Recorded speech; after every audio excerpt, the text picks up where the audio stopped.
দেখছেন আমি কত হট। জি হট আফা, তা না হয় বুঝলাম, কিন্তু তোমাদের এত হট হওয়ার কারণ কি? আমরা দুজনের ছোঁয়া পেলি কেমন জানি। বুঝতে পারছি হট হয়ে যাও। শুনলাম তোমরা নাকি ঢাকায় কিছু একটা কাপাতে গিয়ে বাদ দিলে, তার কারণ কি? কারণ ঢাকা মাকা কাপাই আমরা ফিল পাই না। তাহলে এবার কোথায় কাপাতে যাচ্ছ?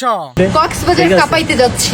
খাটো কাঁপাবো, মাঠও কাঁপাবো, বিচও কাঁপাবো, সব কাঁপাবো, ইউটিউবও কাঁপাবো, ফেসবুকও কাঁপাবো আজকে থেকে। এখন যদি তোমরাই সব কাপাও তাহলে বাকিরা কি করবে?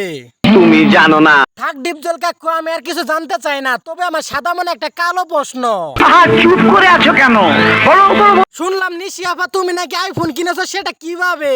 কক্সবাজার 7 দিন পরিশ্রম করে, রোদে পুড়ে কালো হয়ে কষ্ট করে আমি এই আইফোনটা পেয়েছি। তোমাকে তো দেখে কোনোভাবে মনে হচ্ছে না যে তুমি পরিশ্রম করেছো অথবা কালো হয়েছো। সাথে মেডিসিন নিয়ে ঘুরি যে। সেটা আবার কি ধরনের মেডিসিন? আগে তো ভেজাল মেডিসিন ইউজ করতাম, এখন পুরো হচ্ছে পিওর মেডিসিন ইউজ করি।